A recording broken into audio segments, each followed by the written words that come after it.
A local TV station employee gets caught with her pants down as she allegedly throws something at federal agents and then throws her employer under the bus. You have got to see this video coming up on this 10 Minutes of Truth.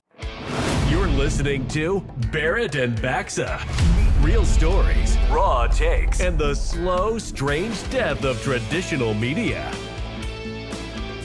Bob, this video started spreading just like yesterday, man, and it's kind of the funniest thing on the internet, but the left is like going nuts because they find it to be an example of like total ICE overreach. Sir, what's your name? What's your name? Debbie Brockman, I work for WGN. Let them know. I want to start before we show you this video, and it is funny to me for sure. Me too. Yes. Yes. I want to start with this fake headline. This is a want that we're going to do. Okay. So here is what. Oh, I see it right here. Nice. Yeah, Okay, yeah. cool. Here's the headline: Chicago news producer violently detained during ICE enforcement and taken away in unmarked van. There's so many funny things about that. First of all, it's completely wrong. The first word is correct. The first word says Chicago. Yes, this is where it happened. News producer? No, she's not a news producer. She is in the creative services department, and she is an editor, a video editor, different from a producer. Creative services is not part of the newsroom, so she's not a journalist. Headline, not journalist arrested. Right? She might as well work in the accounting department. I mean, she works at a TV station, yes, but is she a journalist? Definitely not. So let's let me play the clip. And we haven't even gotten to the quick. funniest part yet. You're going to bring up the funniest part of the arrest. Yeah. So I'm going to play the whole clip.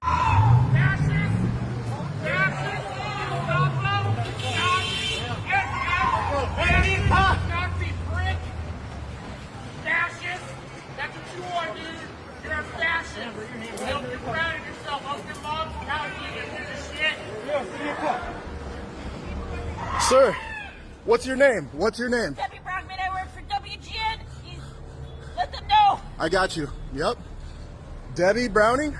Brockman. What I get a kick out of is as they do this arrest, everyone's screaming, fascist Nazi, fascist Nazi, fascist Nazi. Don't you have something else you can come up with? We don't care about those words anymore, so just in case you're wondering.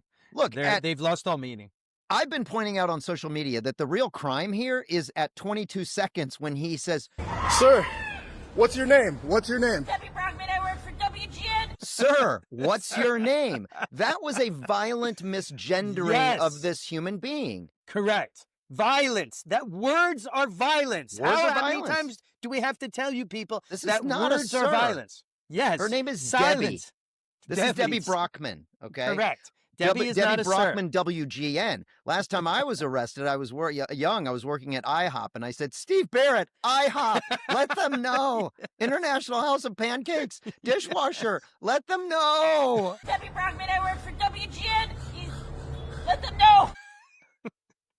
That's a good point. Well, when you get arrested, you're like, I'm John Doe, Sal's Lawn Service. Sal's Lawn Service. I do the weed whacker.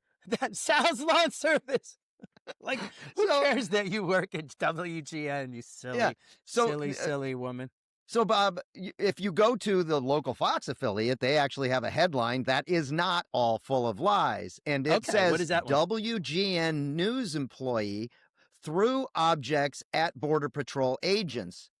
So they still have it wrong. They say news employee because later they say creative services employee. But here's the thing. I think what's happening is that it's too good. The fact that she works anywhere near the WGN building, it allows the rest of the media to kind of have this narrative that the Trump organization is arresting journalists. So because we all know most people just see the headline or they barely pay attention, as long as they can get those call letters into the story, WGN arrested, violent, then some people are going to get the impression that they're arresting journalists for doing their job. And that's what the dishonest media wants to portray. Right. Journalists are being arrested. And some of our journalist friends actually were posting these things on social media, acting as if this was like, hey, all you journalists out there, we're now being attacked and arrested by ICE. Well, let's find out why she was being arrested by ICE. And this is coming from Gregory Bovino, who's the commander at large. It says that this woman was throwing an object at Border Patrol agents conducting lawful duties. He said she will be charged with assault of a federal officer. There And you go. goes on to say, don't become a negative news story. And she apparently has for WGN. Right. And we'll find out if she really threw something. You know, a former coworker of ours pointed out on Facebook that, well, they claim that she threw something, but we know they're usually full of crap. Well, we'll see what the video shows. The whole thing's on video. There's 30 people videoing. Bob, what's funny is this is a journalist who knows damn well that police often take people into custody. They gather their evidence. They release them basically on their own recognizance before charging them. They hand it to the prosecutor with the evidence, with the body cam footage, with any other evidence that they can come up with. And then the prosecutor later goes and does it. This journalist who said this knows full well.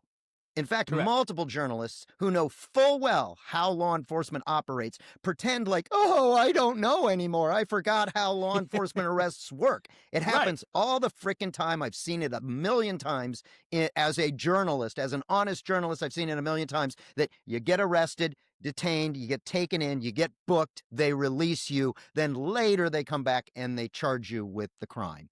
Or even the clock maybe not doesn't even start on the speedy trial.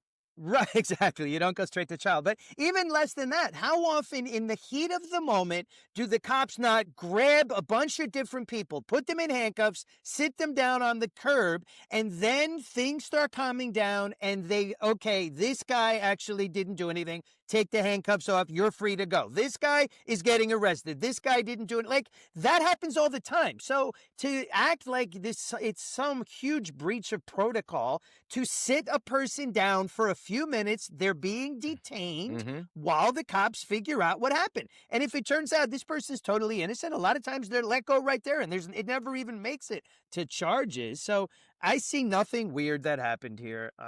But yes, except the misgendering should have led to an immediate arrest. That person, I believe, I mean, I'm ready for that guy to get 20 years to maybe to life, because misgendering is very violent. You can't be doing that. All right. Well, okay. And in the midst of all of this, there's this argument over whether Antifa is a real thing or not. There's no Antifa. This is an entirely imaginary organization. There is not an Antifa. Like, I don't even know what Antifa is. There is no group. It's not even like far-right groups like the Proud Boys and Oath Keepers. It isn't an organization. It is in many ways mythology. It's not like the Proud Boys or the Oath Keepers, sort of defined terrorist organizations with leadership. It's a moniker. It's not a unified group like the Proud Boys are. Okay, I've never seen the Proud Boys anywhere, by the way.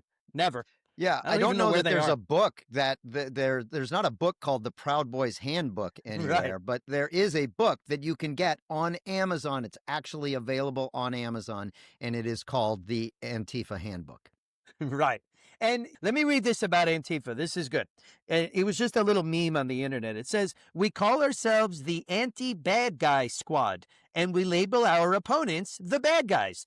How can people not understand this? We can never be terrorists because we're fighting the bad guys. It's so simple to understand.